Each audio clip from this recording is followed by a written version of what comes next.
Everyone, so sorry for the delay. Uh, we just catching up, making sure this is the best use of everyone's time today, making sure it's packed with tons of value, and everything you guys can use to monetize. We've had a very busy day over here. I'm sure many people have seen the announcement we made this morning, announcing CPM-based advertising deals, which should unlock huge monetization opportunities for everyone in the beehiiv network.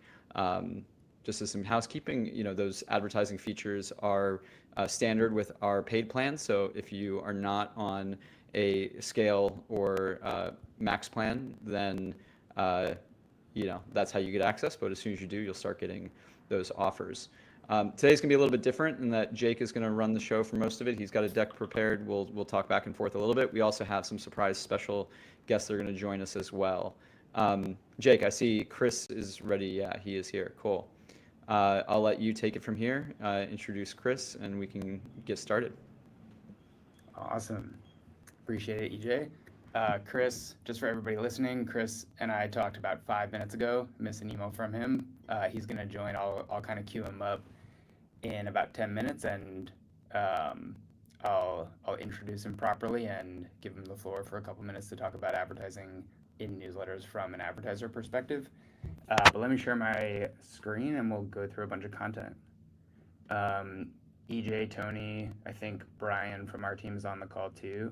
If you guys see questions that I don't answer, maybe we'll wait till the end and then we'll cover everything. But if something seems pertinent to the content, feel free to interrupt. But let me share really quick.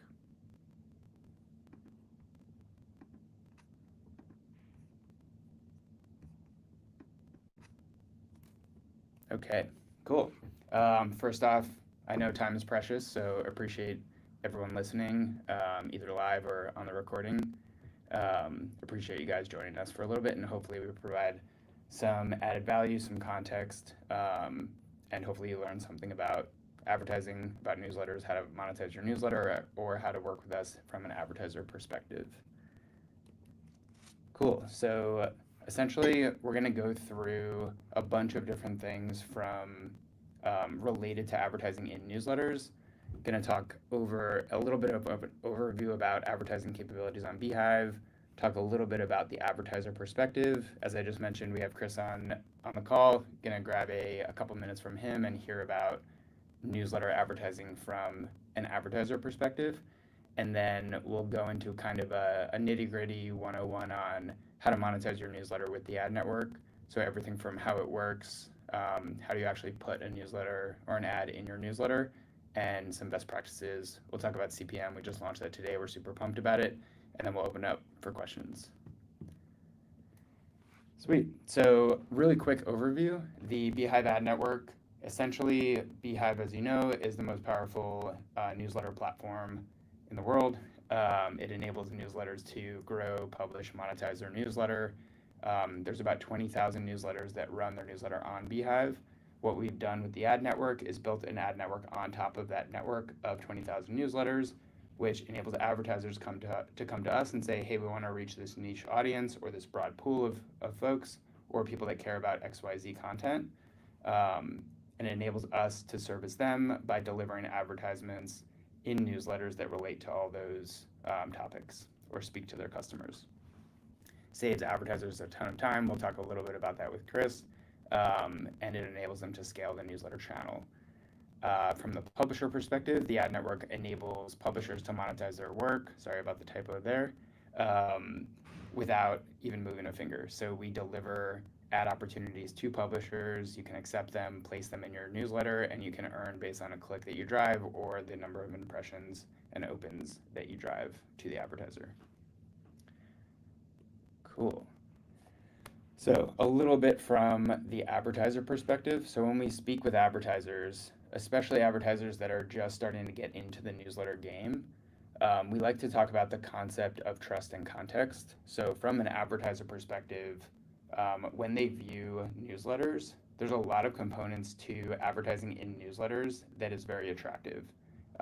If you're on the call and you're an advertiser, we'd love to hear your perspective. If you're on the call and you're a publisher, I think this type of context is important.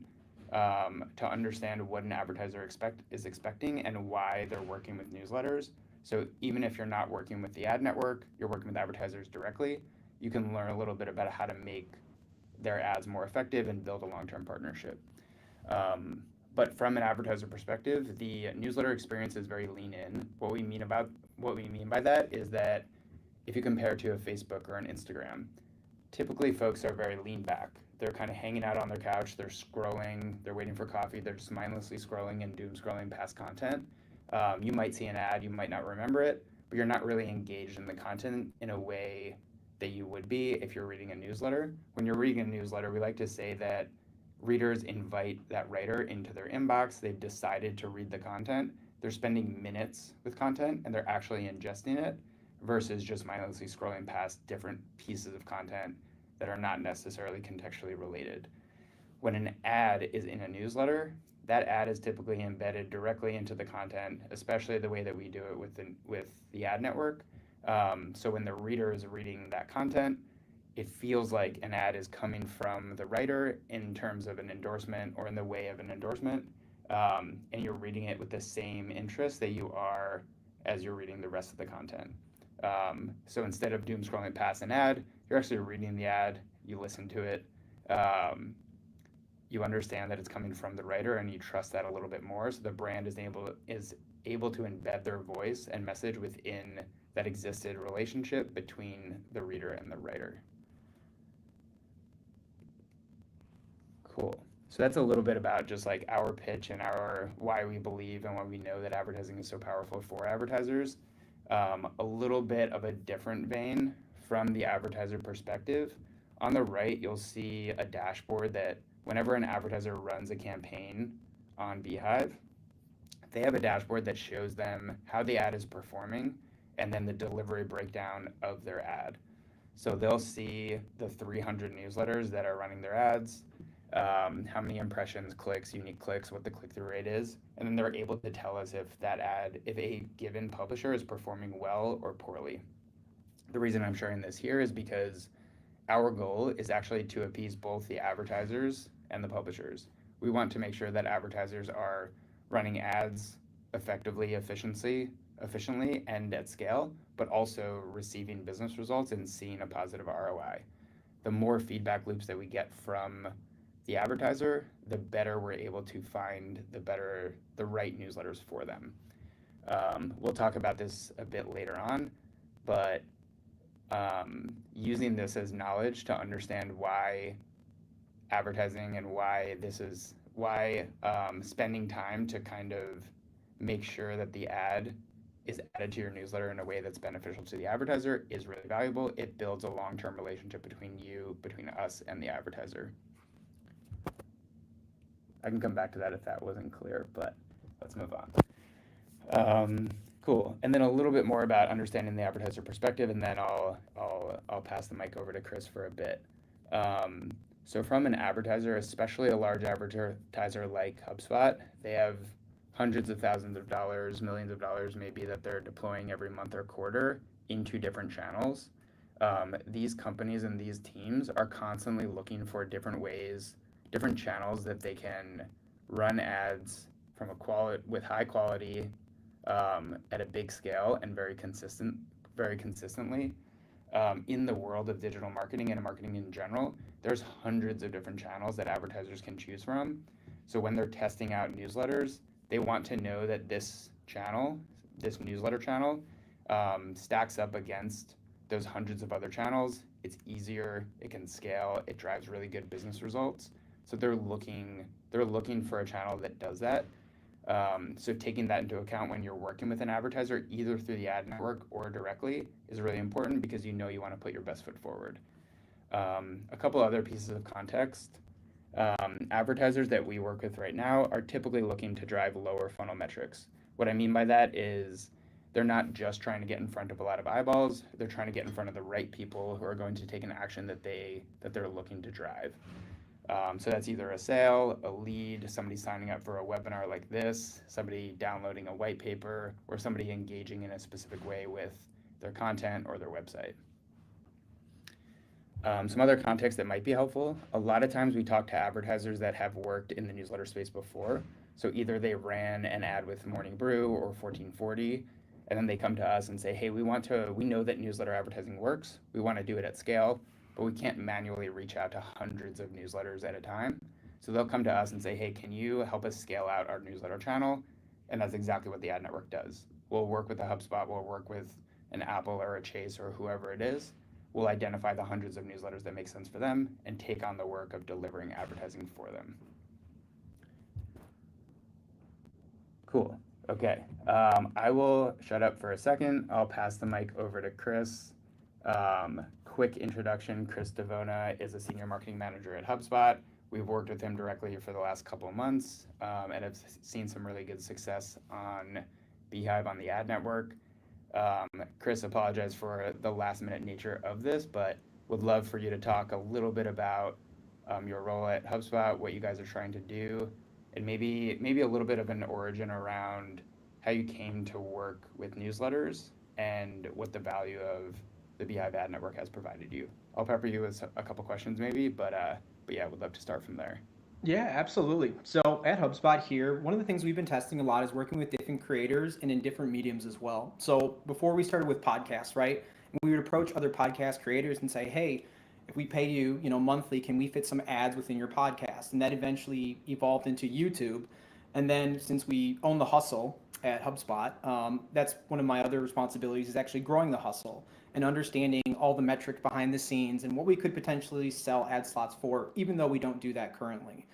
And so then what we started to do is actually use the newsletters to drive subscribers to the hustle. And we saw what great quality that newsletters actually drove. And the more and more we looked at it, I think the best thing about newsletters is that when you're running ads on Facebook or TikTok or whatever, someone's just looking to be entertained for a little bit, right? They're not necessarily looking for anything specific. When you sign up for a newsletter, there's usually some sort of goal behind that, whether you want to learn a new skill, stay informed in a business or vertical, but there's typically some sort of driver motivation. And rather than me just pontificating about this, we actually see this in the ROI and LTV. Our newsletter leads are actually, I think, the most valuable at HubSpot currently. Clearly, we don't have the scale as like our other efforts. This is a new program we just brought on this year, and this is still kind of like our pilot. But we've been having great success within it. It's very much performance marketing. So we aren't just looking at impressions or eyeballs, which get really tricky with emails, especially now with all the privacy concerns and everything. So we've been driving amazing cost per lead using beehiiv and a bunch of other newsletters. And it's kind of like the Wild West out here. It's like, if you can get in now, I think now is the perfect time. I think newsletters are starting to realize the value of them. And so a lot are starting to creep up in price a little bit here and there. So I'll pause there. Hopefully that gives you a little bit of an intro, though, of kind of how we got started, what we're looking at, what we're doing. I'd love to, answer any questions you have. Yeah, curious to actually dig in a little bit about how you compare working with podcasts to newsletters. I think in our world, a lot of folks, a lot of newsletters either have a podcast or they started a podcast and then wrote a newsletter or vice versa. From an advertiser perspective, would love to hear if there's like very stark differences, or when you're working with the publication, if they have a podcast and they want to upsell you and say, hey, we also have a podcast, are you interested in sponsoring that as well? What main differences you look for, if there are any differences, or how you think about those two channels, I guess.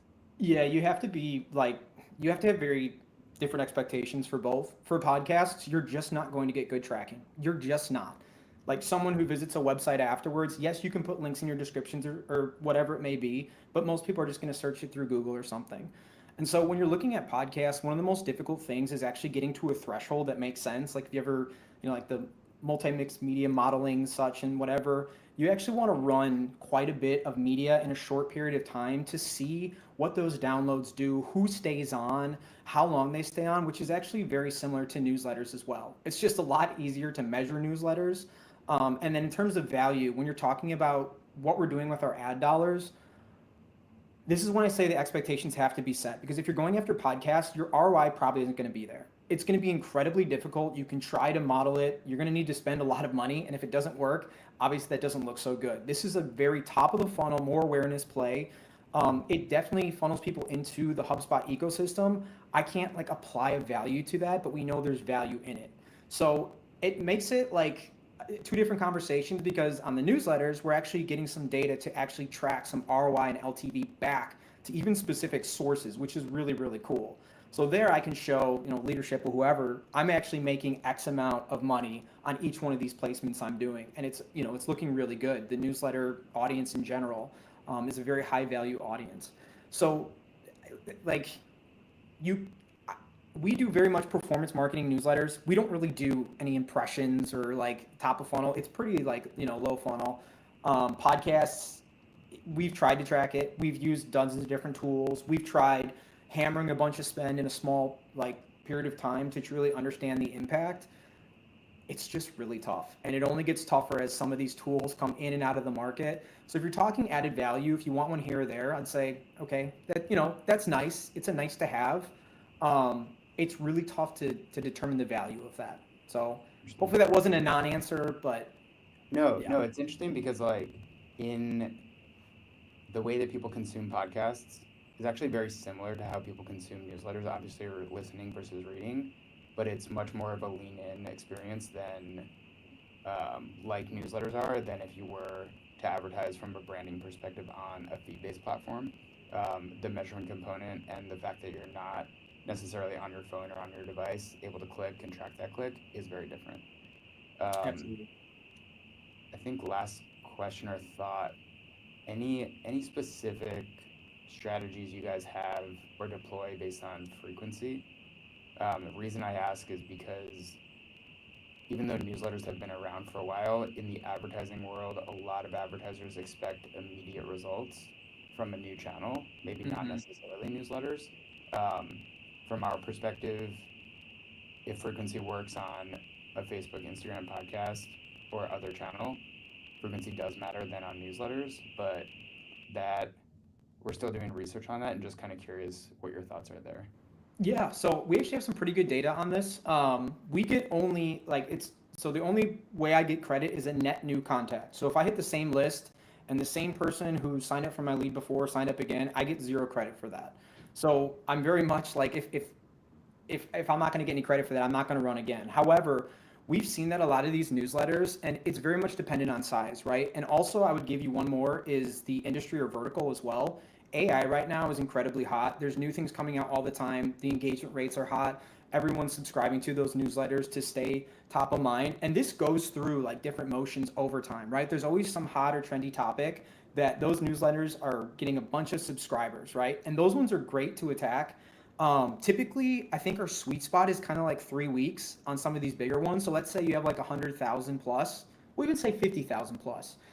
Every 3 weeks is a pretty decent cadence to hit these. You can definitely do like we've actually had some that ran like a week apart. It's just if you do those in like a short flight, let's say you do like 4 in a month, it's nice, but you definitely see some diminishing returns. We've been holding really steady on those cost per leads by letting new eyeballs filter in.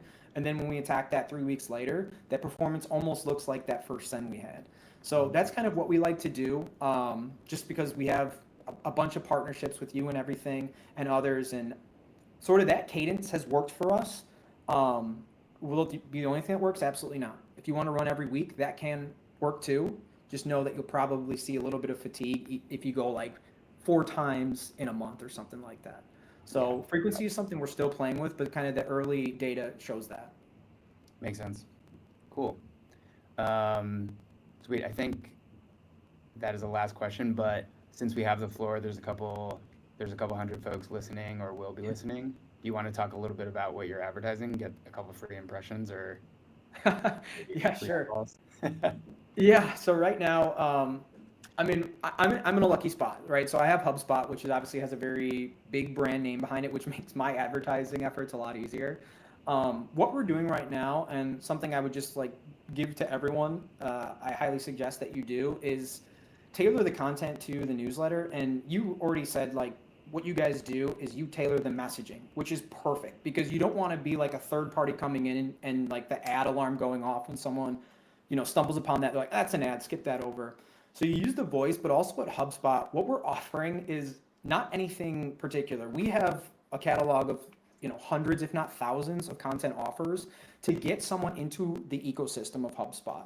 So what we're doing is we're using a lot of like free offers and resources to get people into the ecosystem and eventually start to, sell them, and ROI and LTV looks really good on that. So you don't have to go for like the kill shot immediately, right? You can kind of go with just getting some personal information to start there, begin there. So to say like, what am I advertising? It changes. Like depending on what newsletter I'm looking at, I always want to make sure I choose the best offer that I think will fit their audience.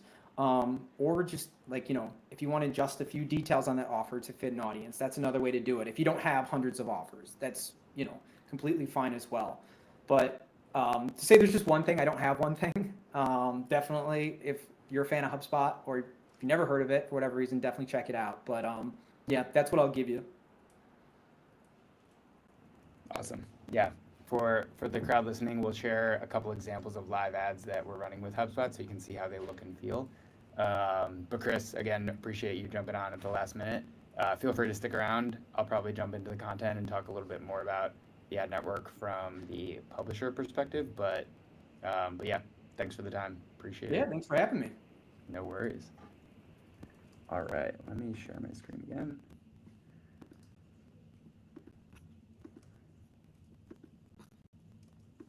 Cool.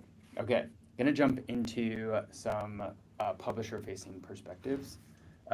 So when we think about monetizing your newsletter, if you've been on the other webinars, I believe EJ and Daniel hosted a webinar about monetization specifically. There's tons of different ways that us as a platform and just in general you can monetize. We support you monetizing your newsletter. You can do that through paid subscriptions, boosts, the ad network, which is what we're talking about today. You can direct sell ads into your newsletter, and you can sell products and services. We're going to jump into the ad network, obviously, but during Q&A, if you want to talk about different ways to monetize, we can do that. Cool. So a couple just high-level overviews. So the way the ad network works is always opt-in. So we'll deliver you opportunities, we call them, to run ads with some of the top tier advertisers we work with, like HubSpot, Netflix, Notion, etc. You don't have to run these. Our goal is to deliver you ads that relate to your content, relate to the type of newsletter that you run, and that add both value to your readers, but also add value in terms of helping you get paid. And we're not going to ever lock you into owning your inventory. There's a couple other platforms that do that. We know that you have a lot of different ways to monetize your newsletter, and we want to be one of the options. Ideally, that incentivizes us to be the best option. A little context on how much publishers have earned on the ad network. Every month, publishers earn about $500,000 through the ad network. That is continuously growing as we bring on more publishers and more advertisers. And there's hundreds of publishers earning over $1,000 a month. It's a really amazing way to have a second source of income or a main source of income if the newsletter is your main focus. And we worked with a ton of top brands, so Netflix, Roku, HubSpot, Notion, hundreds of more campaigns running at any given time. If you are an advertiser or if you are a newsletter that wants to advertise across other newsletters, hit us up, we'll get you started, and we'll test a couple campaigns and see if it's the right channel for you. Cool, so gonna jump a little bit into a 101, just to make sure if anybody's on the call hasn't run an ad, we'll kind of walk you through what you should experience on the ad network. So, as I mentioned, you'll receive up to 4, or at minimum 4 ad opportunities every month. When you receive an opportunity, you'll get an email, you'll also get a notification on the platform, and you'll be able to navigate into the monetization tab on the left and specifically into ads. You'll see these two are examples of ad opportunities that a publisher would see on their platform. So Betterment, Notion, you can click into those, and that enables you to choose which creative you want to run of the available creative options, and then you choose a date that you want to run that ad in. So in this example, I chose October 23rd. I chose one of the creatives, and then you lock it in, and that tells us, hey, we should expect to see that you ran that ad, that specific creative, on the 23rd. Then when you go back into the composer, if you're writing your newsletter, All you have to do to include an ad in the newsletter is do that backslash, choose advertisement, and then you'll see a list of all the ads that you've accepted. You'll be able to click on one of those ads. That will place a placeholder. It will look like this in your newsletter. And then when you send out the newsletter, or if you click preview, you'll see that we'll dynamically write the ads into your newsletter. So this is the preview for what a Notion ad would look like. You'll see at the top of the newsletter, it says in partnership with, has a logo there, and then later down, wherever you placed the ad, you'll see the ad populate. I'll stress that when you're writing your newsletter, you're allowed to put the ad wherever you want in the newsletter. We're not going to force you to put it in the middle or at the top or the bottom. You can write the newsletter, you can place the ad wherever you think is appropriate. Cool. And then after the ad runs, we open a 72-hour window after the ad or the newsletter with the ad is sent out. So we'll track clicks and opens for a 72-hour period, and that's the number that we use to base. That's the number we base on to determine how much that ad earned you. And then 96 hours after that send, after we look at that 72-hour window, lock in the number of clicks or opens, you'll get a report. I showed you the example on the right that shows you how many clicks or how many opens, what the expected earnings are, and what the status of your payment is. In terms of payments, everybody gets paid on the 20th of the following month after the ad ran. So if I ran an ad on October 23rd, November 20th, I'll get a payment directly into my beehiiv wallet. Awesome. A couple other tidbits. So creative types and options, you'll see when you start receiving ad opportunities, there's primary ads and there's secondary ads. Primary ads, you'll see on the right, are typically a little bit bigger. Most primary ads will have an image. The main difference is that primary ads will have a logo at the top. So it'll say sponsored by, in this case it's MedX.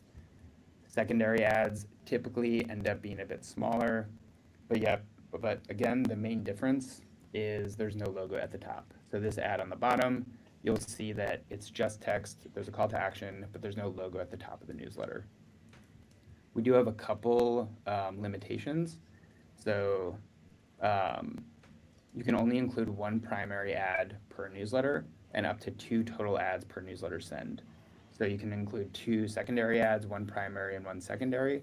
But if you attempt to put, say, 3 ads into a newsletter, you'll be blocked by an error. We just want to make sure that a newsletter is not chock full of ads and it creates a poor experience for the reader. We also recommend 1 ad per placement or per newsletter, just because we know it can create a better experience if most of the content is content that's written by you. I'll go into this a little bit more in the following slides, but when you're looking at the different creative types, typically a given campaign has about 5 to 10 different creative versions. Ideally, you look through those and you choose the creative version that best aligns to your style. The reason why we have 5 to 10 different versions is because we know that different publishers have different formats they typically use. So we try to create enough options that adhere to most formats that we see publishers write in. One quick example of that is if you write a newsletter that typically doesn't have images, choosing an ad that doesn't have an image will align better to your content, and to your readers, it'll feel more like the rest of your content and they'll trust that a little bit more. If there's an ad in there, it'll call it out. They'll know it's an advertisement, so they might read the content a bit differently and they might engage with it a bit less. Very important from an advertiser perspective. Advertisers want folks to read their content, engage with it in a genuine way. So if that option is there and there's an option that aligns to your style, go with that one. Cool. Couple best practices. First, play the long-term game. So it's very tempting to try to game the system. So either gaming it via clicks, fake opens, etc. We can typically suss that out. We don't see a ton of this, but when we do, it does indicate to us that that publisher might be of lower quality. it reduces the value to the advertiser, and most of the time it will enable us to identify that publisher specifically, and it'll lead to you either being removed from the ad network or receiving less ads in the future. So while this might be a short-term game, you might make a couple quick bucks, we highly suggest that you play the long-term game, and it's better for everybody involved. Adding tags and descriptions. So on your newsletter, one of the ways that we identify the right newsletters for an advertiser is based on the tags that you use and the description of your newsletter. The content helps, of course, but if you have descriptions that are up to date and tags that really represent the type of content that you talk about, that enables us to better find you when we have an advertiser that's a perfect fit. So if you started your newsletter a couple years ago and haven't updated the tags or the content or the description, go in there and make sure it's updated, and that should improve the alignment between advertisers who bring you and the content that you write. Ad volume, I just mentioned that, but yeah, 2 max per publication and then 1 primary only. Creative, I'll jump back to that. Actually, these two are very similar. Okay, so this example on the right, it's actually Daniel Burke's newsletter. And he embedded a Netflix ad into his newsletter. And you'll see that this wrapper, this section, and the way that he wrote this title for the ad is very much in line with how the rest of his content looks. Each section of his newsletter looks exactly the same. And so when you're reading the newsletter and you see this ad, it looks like it's just another section in the newsletter. So he did a really good job of embedding the ad into the format as much as he could. And then sometimes what he'll do is he'll add a couple of words before and after, putting it in your tone about the ad, or his tone about the advertiser.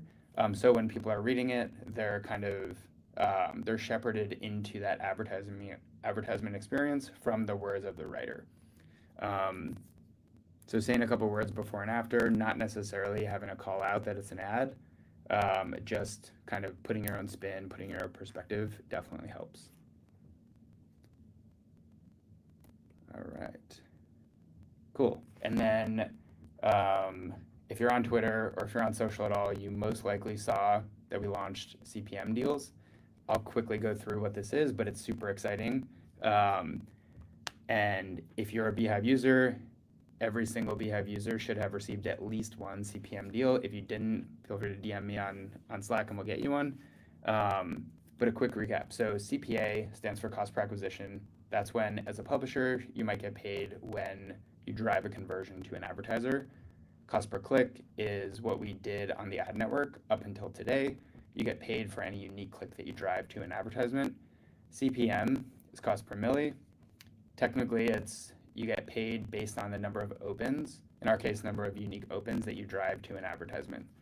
The reason why this is really exciting is because a lot of publishers might experience a situation where they might have 20,000 subscribers, very engaged audience, they read the entire content, but the content is not necessarily built to be clicky. And so they see low click rates, and as a result, when you're running a CPC ad, you might not get paid as much as the value that you're providing back to the advertiser. With CPM, you're getting paid based on the number of people that are reading the content and being exposed to the ad, which enables those types of publications to earn more directly related to the value that they're providing back to the advertiser. So moving forward, you'll see a lot more CPM deals. We still will be delivering CPC deals, and in the future, we'll probably give you the option to choose between CPM or CPC. But this is new as of today, so look out for it, engage with it, and send us any feedback, any comments that you have. Cool. Last slide, and then we'll open it up for questions, but a couple FAQs and just reference points, things that we hear all the time. So our ad opportunity guarantee. So I mentioned this before, but every publisher who's on a paid plan is guaranteed to receive at least 4 ad opportunities every month. Most of the time you will receive more than that. I think on average last month we delivered 6 to every publication that's eligible, but at minimum you'll receive 4. We get a lot of questions around what a good expected open rate is, what a good click rate is. There's other webinars that focus on growth, increasing quality, etc. But from our perspective, anything above a 35% open rate, you're in a territory where you're delivering good content. That is a very good open rate. And then click-through rates on ads. On average across the board, we see about a 0.7% click-through rate. Typically a bit lower than click-through rates on general content. Anything above 1% is very good. Anything above 2% is incredible. Anything below maybe 0.4 or 0.3 might indicate that your newsletter is just not structured in a way where it drives engagement, or it might mean that your audience isn't engaged in general, and you might want to work on just building better content, focusing on aligning your content to your audience, and bumping that click rate up a little bit. How many ads can I run at a time? I think this is the third time, so you guys already know this, but 2 max, suggested one primary at every time. And we get this question a lot about editing ad copy. So currently we don't have the ability to enable publishers to edit ad copy. We're working on potential solutions, and we understand the impact of this. But at the moment, you can choose from one of the 5 to 10 different variations that we provide. Otherwise, we're working on other solutions in the future. Cool. Okay, I will open it up to questions or field questions that have already been written into that form or in chat. I threw Brian in here too. Don't know if he's still on the call, but Brian works in the ad network as well, and can probably field a couple questions. Totally, I can grab some from the Q&A sheet. So let's see. Somebody wants to know, can they, with the beehiiv ad network, can they be both an advertiser and a publisher? And do they need separate accounts to do so? Yeah. So we work with a lot of publishers that are advertisers as well. The ad network, from an advertiser perspective, is fully self-service or fully managed service. So you'd work with me, with the ad network team directly. There's not yet another account. So if you do want to be an advertiser, you can reach out to me directly. We'll get you set up. Or there's a form on the website that you can plug your information in, and we'll reach out to you. Amazing. Good explanation. Somebody else wants to know, how can they attract a wider variety of advertisers? They've had a couple advertisers on their film review newsletter, and they're featuring one this weekend, but they'd like to receive opportunities from kind of a broader, or actually not even a broader, from other companies and some potentially related to their niche. Yeah.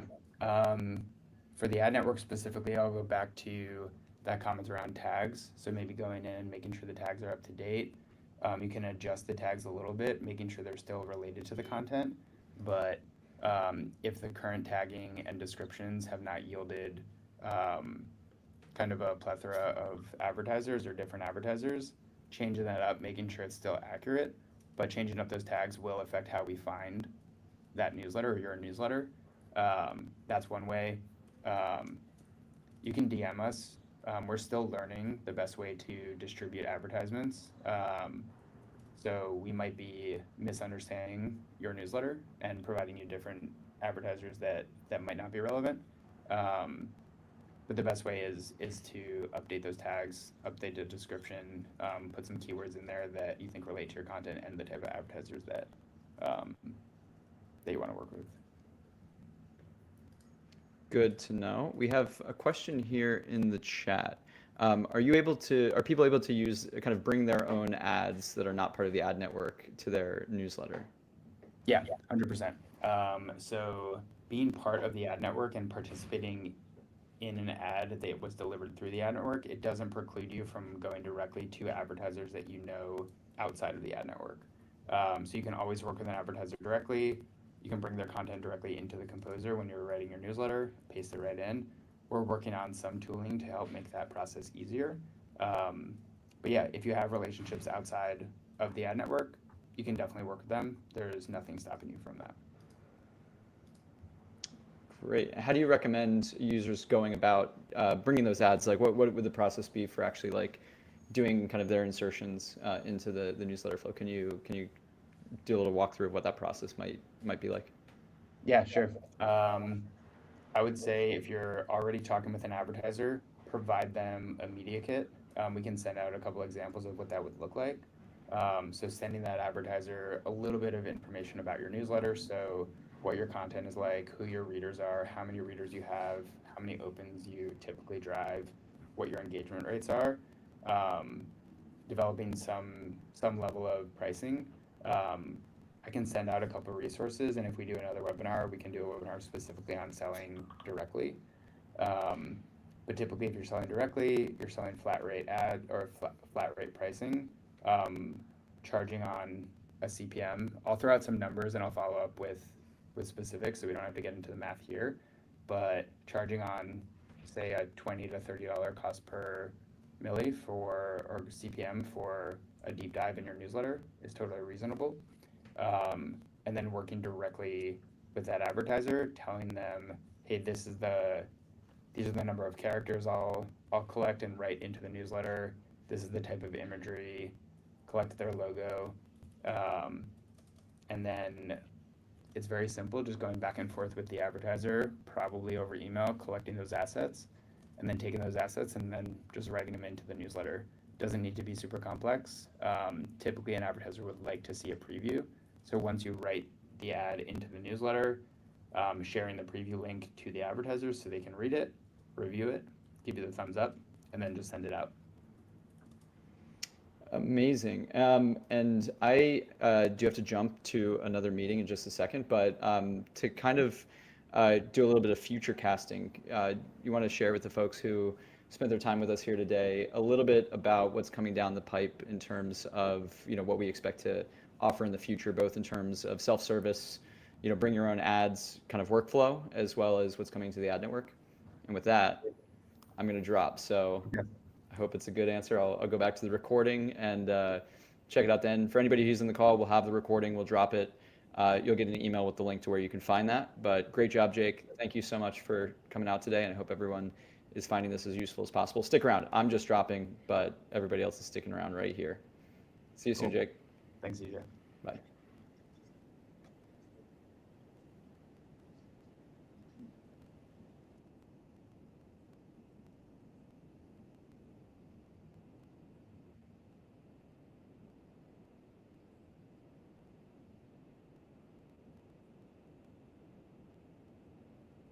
Cool. If I was just staring at the screen, I was talking to Tony. I don't know if anybody can hear Tony. Nobody can hear you. Okay, cool. I might come back to you for those two questions, but addressing what EJ brought up about the future of the ad network and the future of self-serve. So the ad network is relatively young compared to the rest of the beehiiv platform. So we're continuously growing. As I mentioned, we're already paying out about $500,000 a month to publishers just through the ad network. We're going to continue to grow and build products specifically for advertisers and publishers. Our goal is to become one of the main sources or main channels for advertisers when they think about their media mix model that Chris was talking about at the beginning of the webinar. The products that we'll introduce relate to measurement, optimization meaning making sure that when we launch an ad with HubSpot, we're getting in front of the right publications, and we know that, hey, there's a music publication on the platform. We have better tooling, better data, and better mechanisms to understand, of the 100 advertisers we have, who are the right newsletters for this campaign. Where measurement comes in, what I mean by measurement is making sure that we deliver 10,000 opens for an advertiser, understanding which ones of those opens actually drove a conversion or whatever result the advertiser wants. So a lot of the updates over the next couple of months are going to be focused on creating better efficiencies and optimizations within the ad network.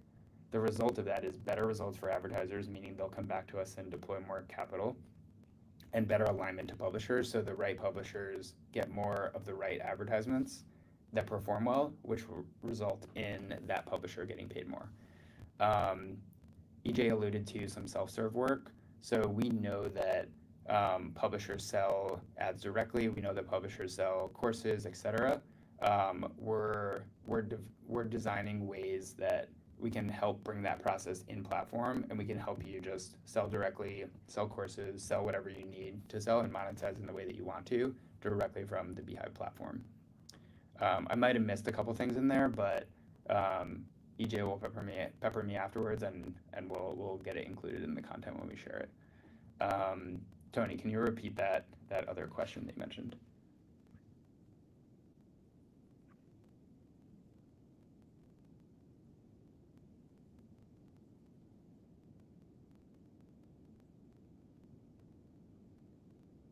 Cool. Yeah, display advertising on the website. I believe when we launch our TypeDream integration, that will enable us to support display advertising on the website. I think we can support it now. And if you are an enterprise user, one of our solutions engineers can help you with that. We do also support, we have a lot of publishers that come to us and say, hey, we run with Live Intent. We use Live Intent to fill our remnant advertising on the newsletter, and we also run with the ad network. That is supported. There's integrations to help continue to incorporate. If you work with a programmatic solution like Live Intent, you can run that on beehiiv. Sorry, the second question. I think I dropped that out of my mind.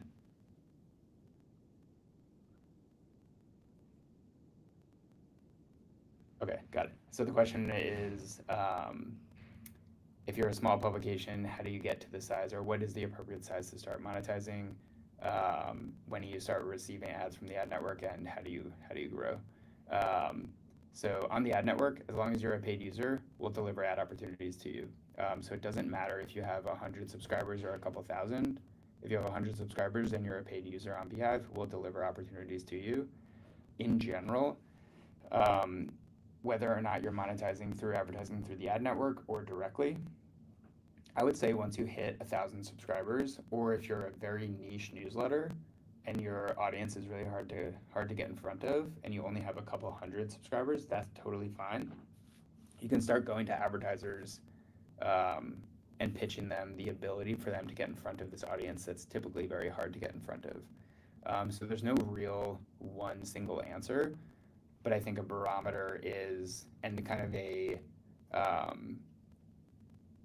number that advertisers will look for.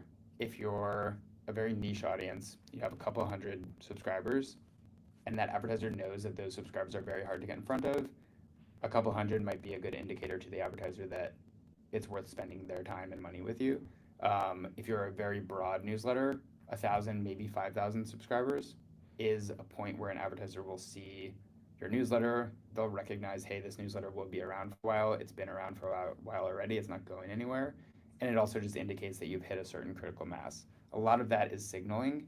It doesn't necessarily represent the quality of your subscribers. You could have 40 subscribers, and those are the perfect subscribers for an advertiser.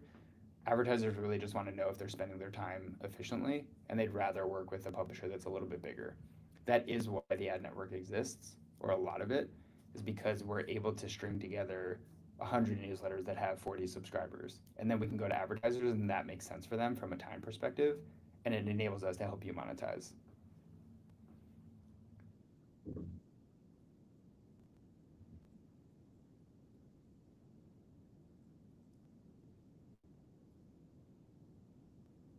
Cool, awesome. So Tony mentioned that I had said you can Slack me.